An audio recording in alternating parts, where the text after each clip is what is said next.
There we go. All right. So welcome everybody to the first lesson in the Psychology of Trauma class of Maltepe University, Psychology 428. Usually some teachers, they just do an introduction and they don't go into material in the first lesson. I don't like that. I will actually go and finish the first lesson today. I don't want to lose any time. We have short time and we have lots of things to learn. So, my name is Mehmet Yaygin. I am a psychologist. I have a graduate degree in counseling psychology, and I work in the field as a private psychologist or a psychologist in private practice. That means that I see clients every day. I see clients and from a model of somatic psychology. That means that my concentration, my focus is somatic psychology. I want to tell you a little bit about my focus, the body-oriented somatic psychology, so that you know where this information is coming to you from. Let's say that you go to a psychologist and you talk about your breakup, that you broke up with someone about a year ago and you're not feeling good about it. You still have dreams about that person. You're still upset, you're still sad. So you go to a psychologist. Depending on what the psychologist's model is, your conversation with the psychologist will be entirely different. If the therapist is a cognitively oriented therapist, they will pay attention to your thoughts. How are you thinking? Do you have any negative thoughts? Do you have any automatic thoughts that you don't actually think whether they are valid or not? Do you have catastrophic thoughts? Do you generalize things? Do you see 2-3 facts and then you make a deduction and an assumption and you go on assumptions? So these are thought mechanisms, and the cognitive psychologist will focus on your thoughts. An emotional psychologist will focus on your emotions. How are you feeling? Are you sad? Are you angry? Which one is the most more dominant emotion? What happens when your emotions reach a certain level and you cannot cope with them? How are you coping with them? What if one emotion covers another emotion? What is the mechanism underneath? So they will focus on the emotions. A behavioral psychologist will focus on behaviors, why you did certain things and what you did and your behaviors. Whereas me, I'm a somatic psychologist. As I listen to your story, a percentage of my attention will be watching your body and will be watching what is happening in your nervous system. The story that you have told me has left some kind of a signature in your nervous system, and you are reacting to that signature in your nervous system.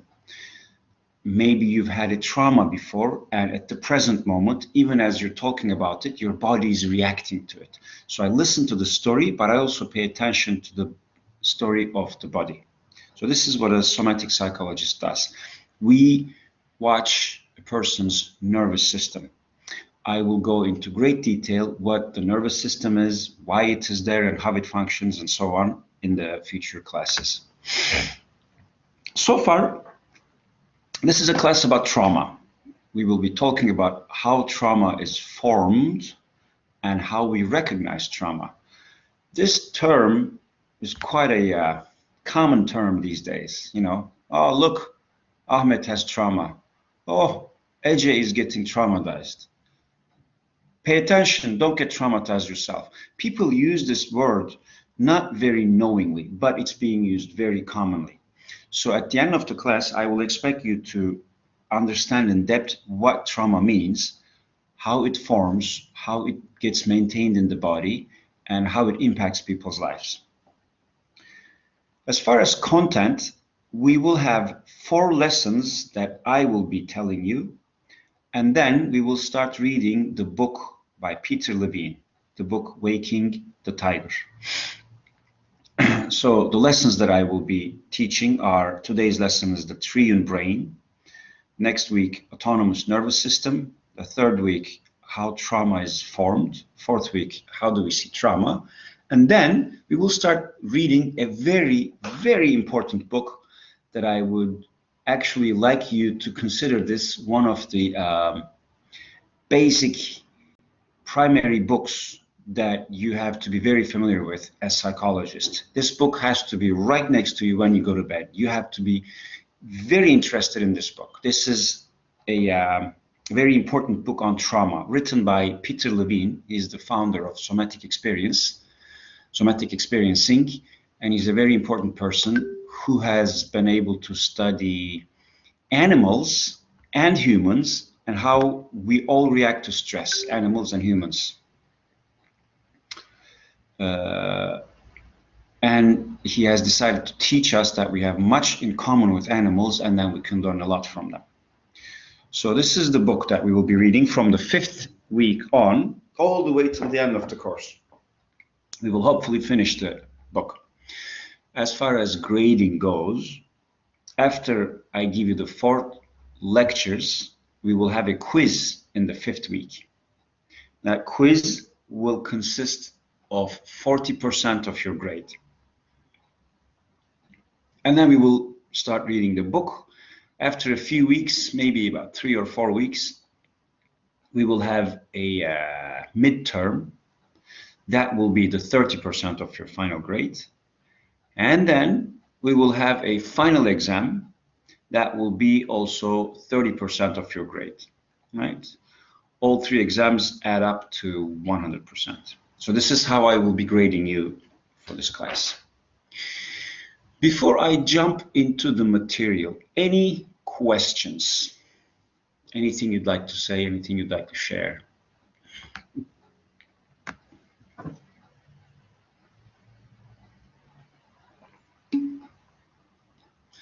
Selina says that she likes the book very much, and she says that she had read it. Great, great. I'm happy that you've read it, and I'm happy that you've enjoyed it. Great. Can we, if possible, please keep the conversations flowing in English, because the class also has a lot of friends, a lot of students from other countries, from other nationalities. This is not just for Turkish people. Thank you, Selina. Just letting you know that we have a lot of friends from other cultures as well, just to keep them into consideration. All right. So if no questions, we can start the class. All right. Now, the Triune brain is a theory set forth by the neuroscientist Paul MacLean in the 1960s. He actually ended up writing the book, The Triune Brain, in 1990. The book explains how the brain functions and how it manages our thoughts, our emotions, and our impulses. It tries to underline the various functions of the brain and how different functions come online in different situations. What happens when I'm stressed? What happens when I'm happy? What happens when I'm mad? Right? What happens in the brain, and what parts of the brain engage in different conditions? It also talks about how living organisms of this planet have survived the ever-changing conditions of the planet, right? The planet has been hosting living organisms for over 400 million years. And throughout that time, the living conditions have changed. The climate has changed, the atmosphere has changed, there has been a lot of changes, but animals, we have been able to survive all these changes because we have this skill of adapting to change. As animals adapt to this change, how do their brains adapt to this as well? This is what the book talks about. It talks about how animals evolved over time and how their brains evolved to stay alive. Now, the brain, if we look at it from the Triune brain model, it has three distinct layers.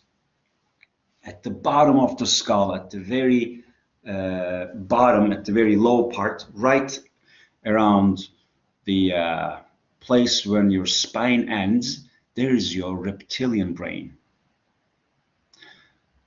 That is the primitive layer, and this is the first layer that forms in all humans, in all animals. This is kind of, if you want to think about it, the most decisive part that makes most of the decisions.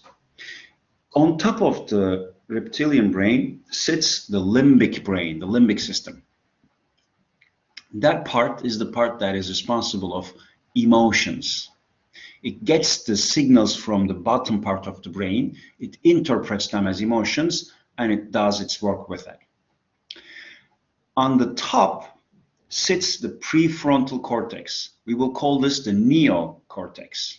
Neo means new in Latin, and cortex means bark of a tree. You know how the tree has barks, different layers on its skin?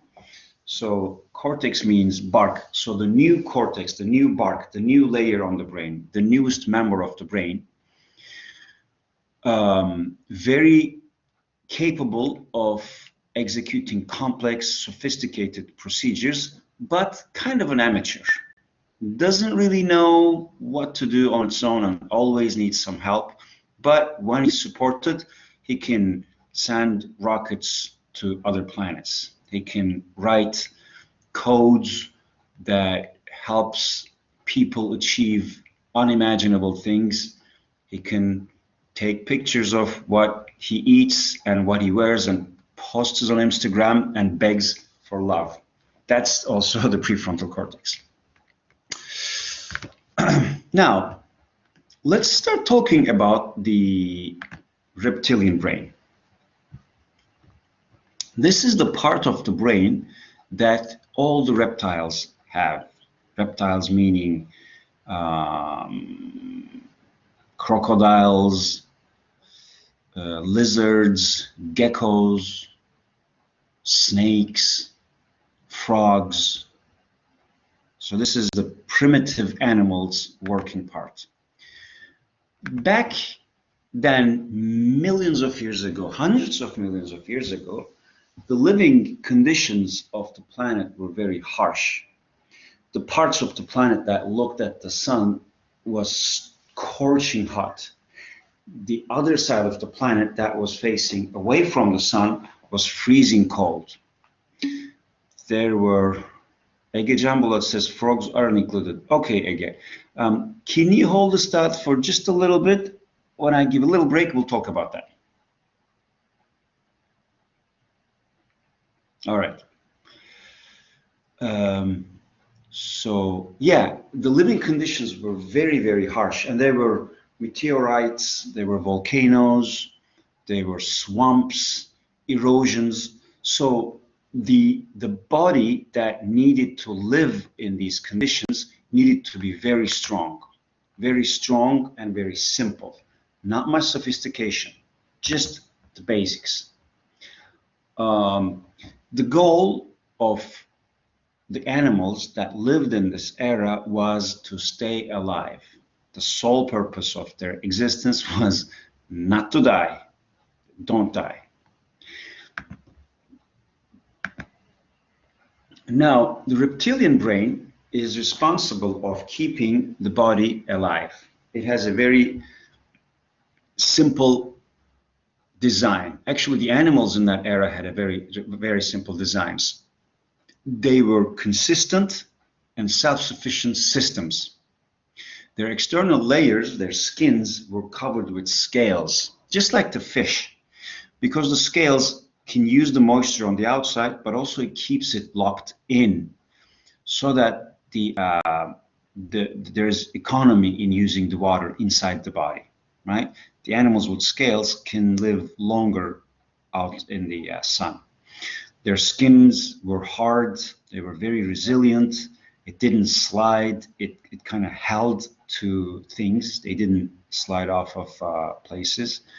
They had small lungs, they had very small capacity for oxygen. So when there was no need to move, they did not move. If you look at a crocodile, if you look at a lizard, and we will discuss this, we will get into a fight with Ece about the frogs, but if you look at a frog, they don't move unless they have to, right? The reptilians' bodies are close to the floor, close to the ground, so in case of a threat, they can crawl away easily. And the relationship to the external world is through a radar system, like an antenna, designed to detect what's in the environment and react to the environment. Their sensory organs, the ears, the eyes, the skin, the nose, they collect information constantly, and it detects whether I am safe or I am unsafe. If I'm unsafe, I will switch to the fight or flight or freeze mode. If I'm safe, I'm going to switch to the relaxed mode and I will stop, right? If there's an encounter with someone from the opposite sex, I will go into the mating mode. Why? Because our species need to survive. So I've been implanted this chip, this impulse in my DNA that when I see someone from the opposite sex, I start to get excited. In cold, I will move towards the sun where it's hotter because I don't have ventilation system in my body. That's a much higher level of technology, right? For example, when I am hot, I sweat. Why do I sweat? Because my sweat glands release that liquid, so it keeps me ventilated. That sweat evaporates, and I start to get cold, right? It pumps the heat outside the body. The crocodiles don't have that, so whenever there's too much sun, they have to move to the shadow. And they don't have heating systems either, so when it's getting cold, they look to be under the sun. Whereas me, I shiver, right? I tremble. That heats my body up. So these animals were very, what's the word I'm looking for here? Stationary. They would stop unless they had to move. And their brain, their control center, their command center is near the information collection system, is right in between the ears and the eyes and the nose. Because when the information comes in, it needs to get processed very, very fast, right? If I see something that makes me realize that I'm under threat, I need to be very quick. Because if I don't move fast, that might result in me being injured or dead. So the actions are very fast. The system or the factors that propel, they motivate these actions, we call them impulses, right?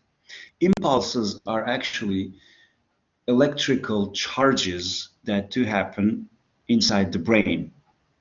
We will talk a little bit more in depth about this in our next class in the nervous system. So when these electrical charges, they happen, I have an impulse to move. These impulses happen outside of the consciousness. When I feel threatened, it can be because a car is coming up towards me. It could be because a dog is barking near me. It could be because I'm getting into a room with a lot of people that I don't know, and I don't feel like they like me. So I feel unsafe. So that's the same type of impulses that get created in my brain that motivate me to move in a certain way. So these impulses happen underneath the consciousness level. The consciousness level, that means it's happening without me being aware of what's happening, outside of my knowledge. Things are happening and I don't know they're happening. They're happening in the lower structures of the brain. Now that you will be becoming young psychologists, I know you will be using the terms unconscious and subconscious and conscious. So let's start thinking about the words that come out of our mouth. right? What is consciousness? So I'm going to break here for a moment and see if you have any questions, anything you want to say, anything that makes sense, anything that doesn't make sense. Let's have a few minutes discussion.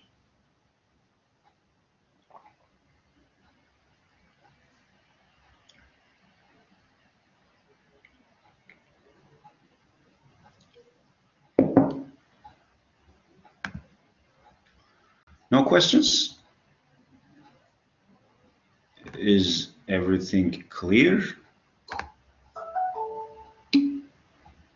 Okay. Because I only hear my voice, please tell me if you're getting this. This is clear and understandable and it makes sense. Yeah, so I can continue. Okay. All right. Ege said that the frogs are not included in the reptilians. Seda is asking, I want to ask, will the the first exam, the first quiz will not be from the book, will be from these lessons, from the 4 lessons, from the slides, and I will share class notes. So that's the content for the first quiz. And then the midterm is from the book, and the final is from the book. All right, you're welcome, Seda. So yeah, Ege was saying that the frogs are not included in the reptilians, but they are. They are called amphibians, and they're not reptiles, they're amphibians, they're a little different, but amphibians means they can live in 2 different atmospheres. Amphi, they can live under the water and they can live over the water. So they have a different way of processing oxygen in their bodies, but their life systems are very primitive. They never move unless they have to. When you get close to a frog, the frog doesn't move. When you take another step, it doesn't move. When you take another step,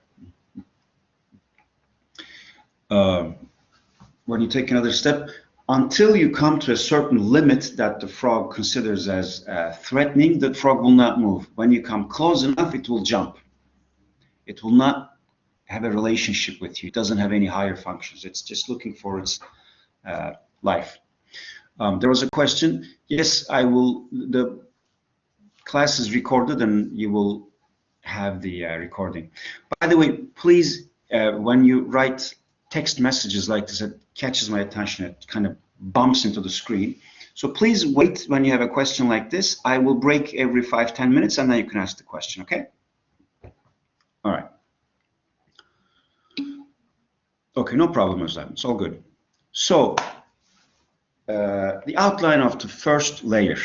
We're going to go into the second layer. So what you need to understand is that the first layer is the reptilian brain, and that works with impulses. There's no sophistication here. The sole purpose is to stay alive. I collect information, I decide on the best course of action fast so that I can survive. When there's danger, I run. If I cannot run, I fight. If I cannot fight, then I freeze. If I see a moving small creature, I eat. If I see a big moving creature, I run. So it's simple. Nothing but impulses, instincts, and reflexes come from this part of the brain. Well, time started moving along, and then after a few dozen of millions of years, the climates started to change in the Earth. The chemistry of the Earth started to change. The balance of the gases in the atmosphere started to become a little bit harmonious and a little bit more conducive to life. The temperature started lowering a little bit. The humidity started raising up a little bit. The level of oxygen started forming, different climates forming. And what happened is that plants started to show. And when plants started to show, different kind of life forms around the plants showed. So we started seeing more diversity in the animals. So at some point, there were not only reptilians, but they were mammalians. in the world. So they all evolved from the reptilians.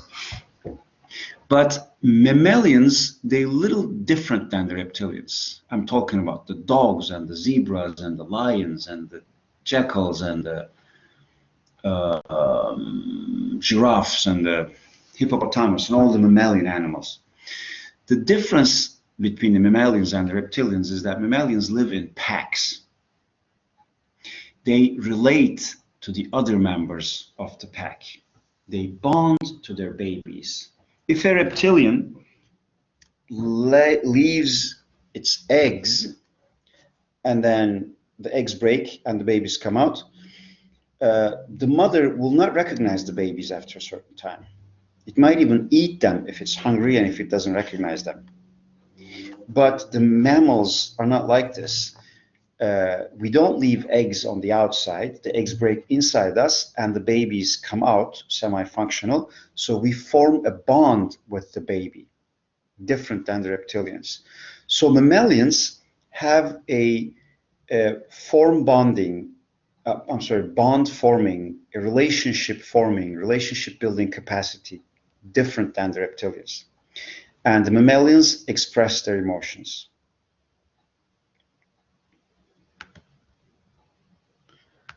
Now,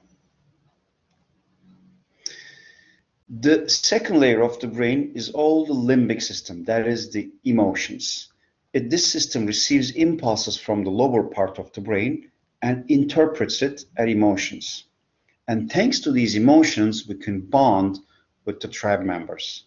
Thanks to the emotions, we can survive in packs and tribes.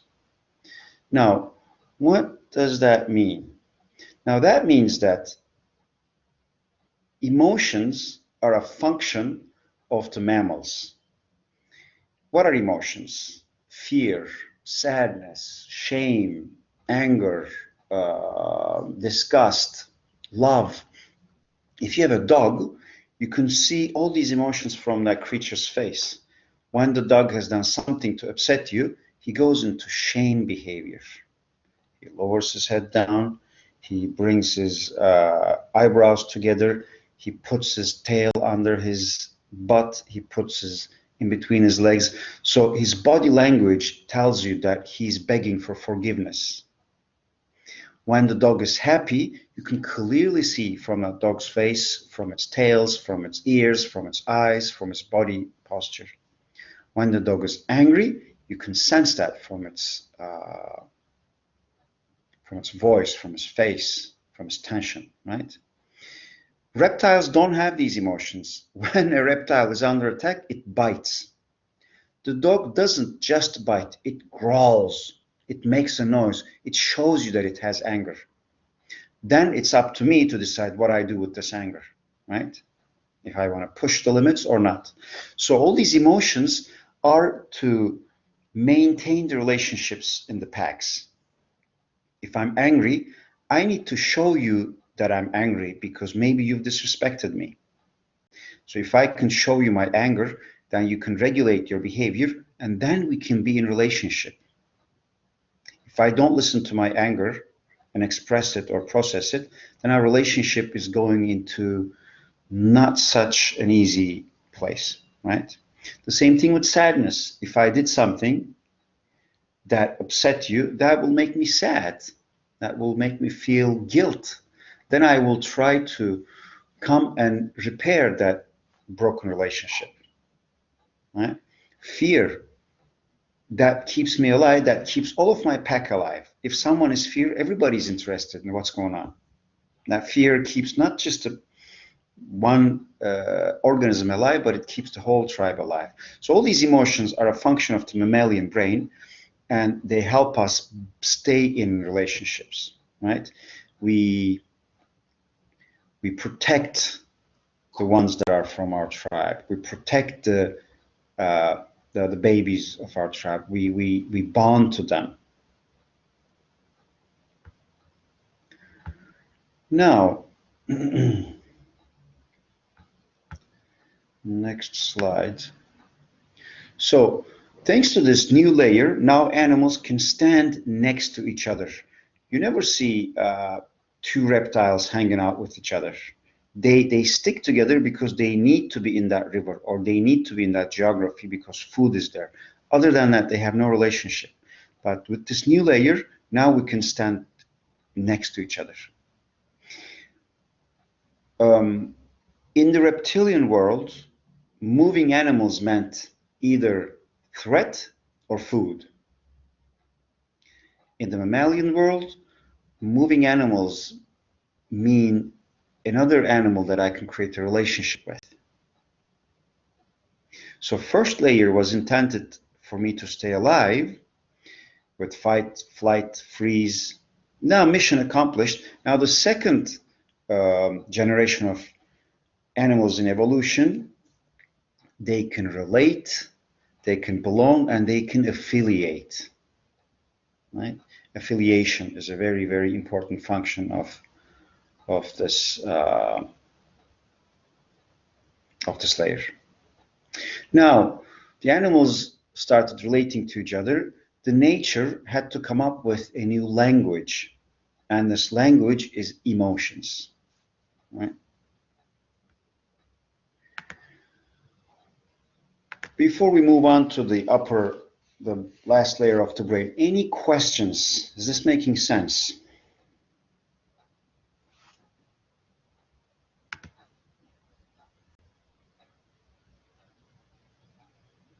No questions. Okay, is everything clear? Okay, thank you, Selena. Again, we're still good friends? Okay. All right, so I'm moving along.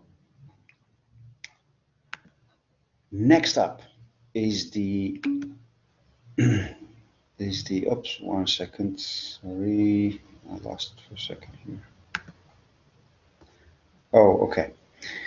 Now, next layer is the last layer, the latest layer, the neocortex in the human brain.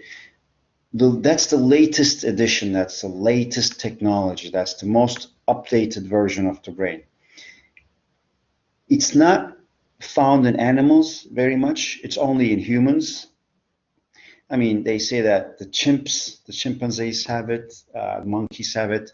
Some say that the dolphins have it or the octopuses have it, but clearly defined, in a clearly defined way, humans are the only ones that have it and that use it to its utmost capacity. 1 second, let me get back to the slides. All right.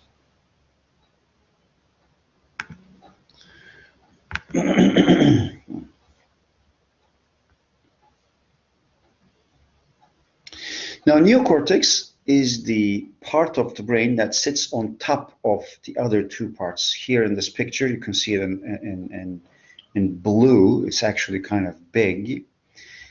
And this is the upper level executive management part.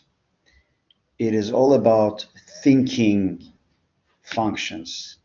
It's about logic, thinking abstract, reason, measurements, calculations, learning lessons from our past experiences. It's about curiosity, empathy, and compassion. So these curiosity, empathy, compassion is the next level of relationship building, right? I can have a better relationship with Ege only if I have some empathy for him, if I have curiosity about him, if I have compassion to him, right? If I see his uniqueness. So these are the next level of relationship building skills in the next level of the brain. Humor, fascinating skill in the humans. Search for meaning. Now that we've survived, now that we've made sure that we can live in the packs, next level search is search for meaning. Why am I here? What am I doing here? What's my purpose? Right? That stuff wasn't all that popular back when we were in the caves. Learning language, complex thinking. So I put a few pictures of different people who have spent their lives using their prefrontal cortexes in executing certain functions and becoming good at certain things, you know. Using your prefrontal cortex, you can become an athlete, obviously using your body as well. You can become a leader and kind of guide people in politics. You can become a, a religious person. You can decide to show your butt and make millions with it. You can perform arts. You can get interested in science. All of these are functions of the last part of the brain, the neocortex. So remember how reptiles, when they got the information, they processed it very, very quickly because it was all about life and death. Mammals process it a little slower, and humans, we process it a lot slower, right? All these logic and taking lessons and learning and curiosity, these are much slower functions. So the brain works in more complex ways, but it takes time to execute these functions.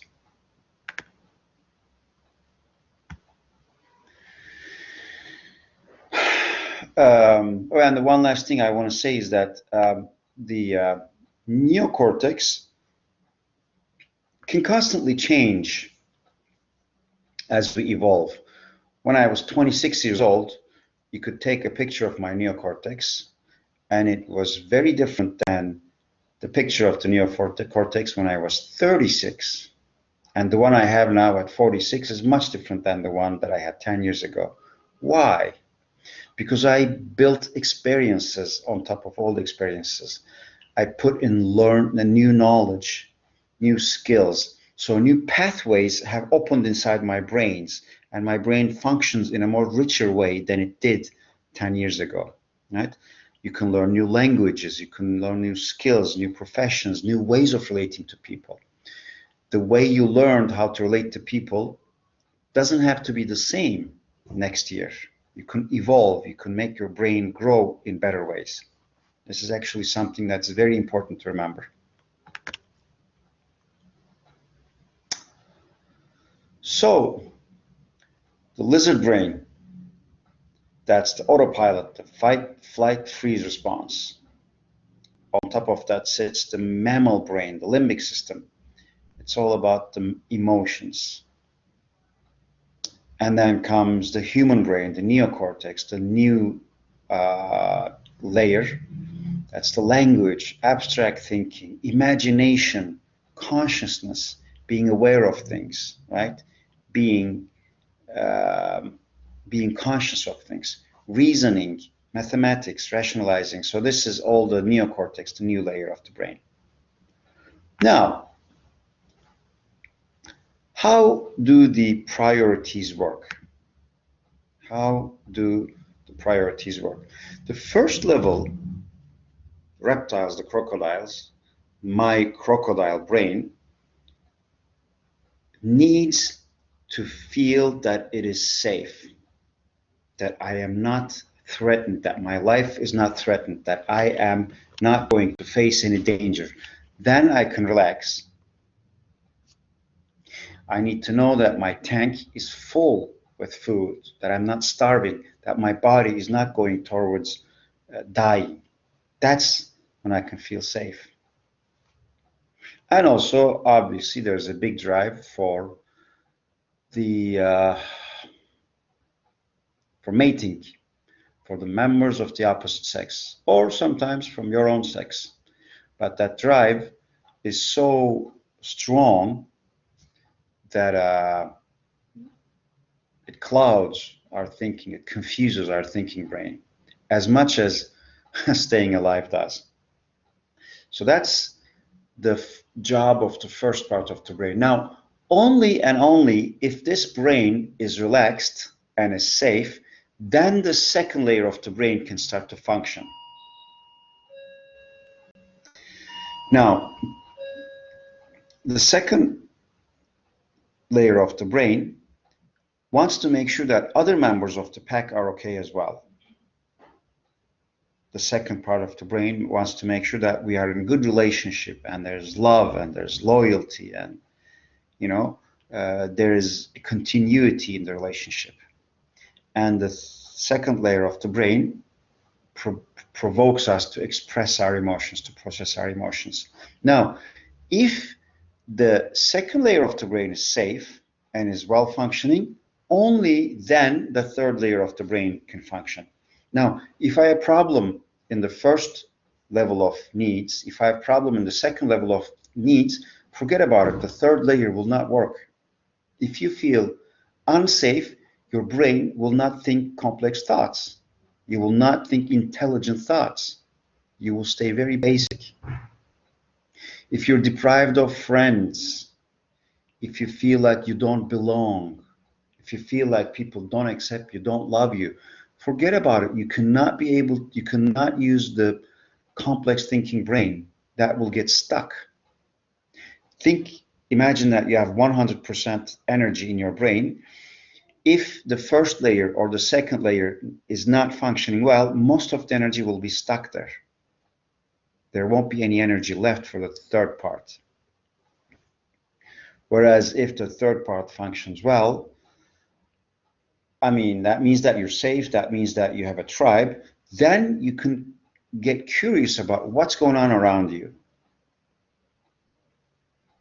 Then you can think about contributing to your society, that you can think about using all that information in order to improve the living conditions, in order to learn new things. You can start to calculate, measure things, collect more information, become a better member of the society. You can do many, many things, but only and only if the first two layers are safe. And you can also see this in our lives and humans, right? When I feel safe, then I can be at my utmost performance.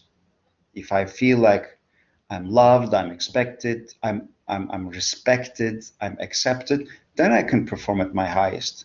But if I don't, if I'm feeling under threat, either physical threat or social threat, emotional threat, relational threat, then my upper levels of the brain won't function as well.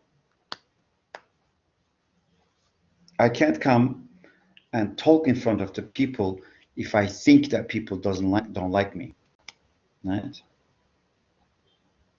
I can't function in an environment where I feel like I don't belong. It's not easy.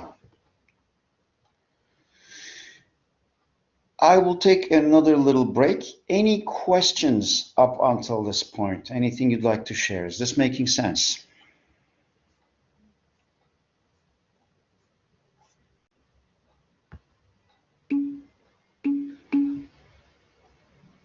All right. Ege is saying that it's Maslowski's.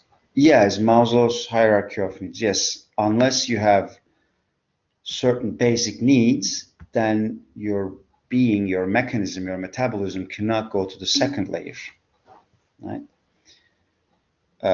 Unless you have certain conditions met, you cannot function at the higher level.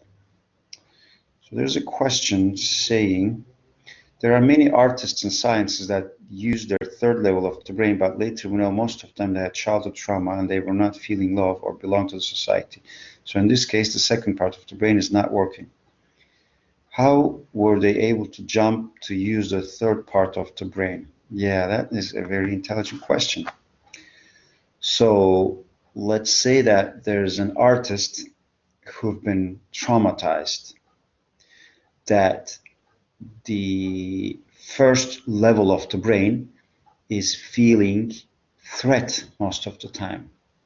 And the second level of the brain, there are a lot of emotions of fear and maybe sadness and maybe anger. That does not mean that third part of the brain does not function. It functions, but it functions less. It will require a lot of support, a lot of assistance in many conditions. But these artists can use whatever is stored in the lower parts of the brain to propel their art. There are a lot of artists that makes very, very angry music. There are artists that project their sadness into their music. There are music that you cry when you listen to. Why? Because that taps into the emotion of that artist, that taps into the emotion that you have. We all have these emotions, but because the artist is able to access that emotion, because he has more experience in there, and he can process it in the third layer of the brain. There are a lot of people that are stuck in the first and second layers of the brain that do not perform well in the upper layers of the brain. But some artists do. And some require a lot of assistance in the practicalities of the world of life. There's a job called artist management, so that they can understand contracts, so that they don't get, screwed in businesses. They need someone with more prefrontal cortex power to manage their actions so they can stay in their lower structures of the brain and produce the emotions or impulses are parts of art. Does that make sense?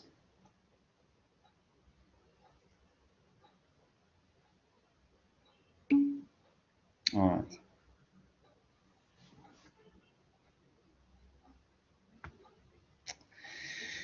Anything else?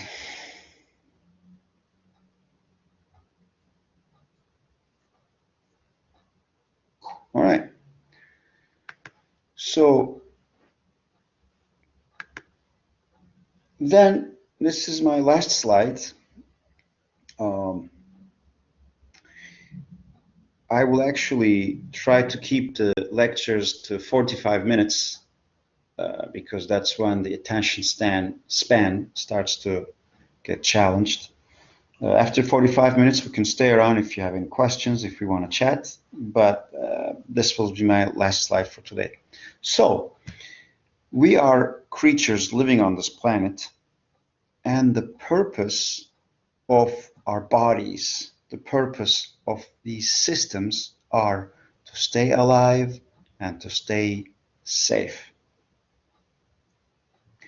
Now, can we manage these basic functions on our own? If somehow Ege had to regulate heartbeat, blood flow, release of hormones, digestion, excretion, would Ege be able to survive for a certain amount of time? Can we trust the upper layers of the brain to keep us alive? Apparently not. Somehow, when the system is being created, you may think about God, you may think about existence, you may think about organic intelligence. Somehow, some functions are not up to us. When I look at someone, it's not my latest part of the brain that decides whether I'm safe or not safe. I can look at a cat and I can feel scared. I can look at a person and I can feel scared. I can look at a car and I can be scared, right?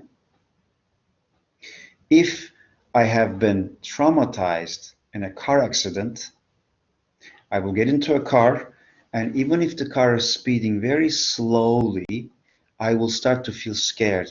That's the lower parts of my brain that create these impulses and emotions, right? If I have been abused and mistreated as a child by authority figures, when I grow up, I may come across an authority figure, and that person might trigger a fear that was created long ago by the lower structures of my brain that still hangs on to that image. Even though with my neocortex, I know that I'm not in danger, I may not be able to stop my body from feeling that tension, from going to fight, flight, or freeze. Let's say that you have been bitten by a dog when you're a child. Now you're 27 years old. Across the street, at a certain distance, you see a dog on a leash, small little, right next to his master, his mother. Even with your prefrontal cortex, you might say, This dog is not going to do anything to me, your body will create a certain reaction, and it's not going to allow you to go towards that dog.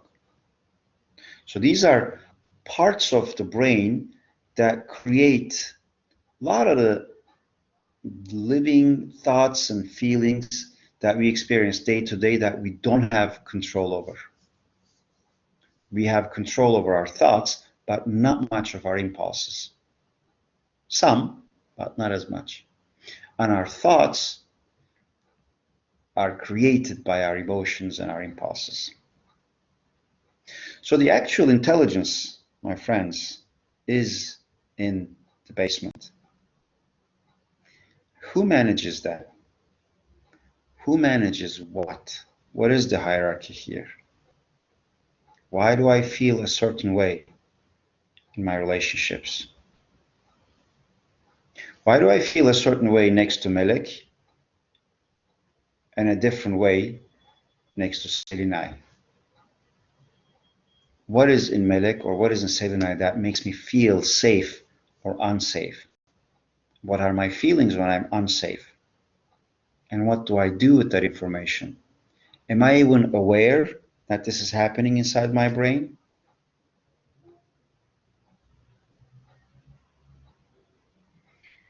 Why do I feel so addicted to electronics? Why do I feel the take a picture of what I eat and put so that others can see and give me attention? What is this technology doing in my brain? Anyway, some questions to ponder. We will be talking about all of that stuff in depth and detail throughout the class. So, my dear friends, this concludes today's lesson. I hope this made sense. I hope this was clear. Next week, at the same time, we will be talking about the nervous system, our autonomous nervous system. And only after then, we will start talking about what is trauma, because you will have some idea about what's going on in the body in the time of trauma. So, any questions?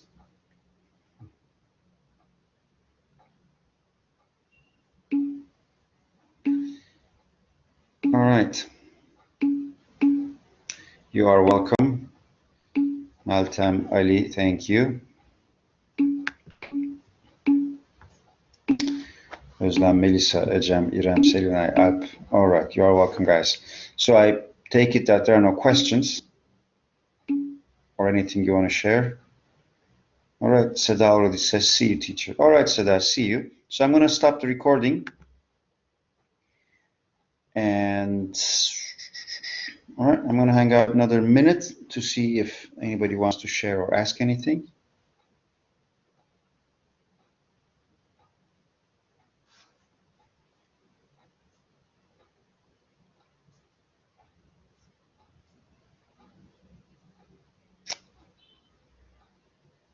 All right, my dear friends. So I'll see you all next week. Meltem, can I add the presentation? Meaning, can I share it with you? Yes, I already have shared it in your in the folder in Blackboard. It should be in the folder already. All right. Bye-bye.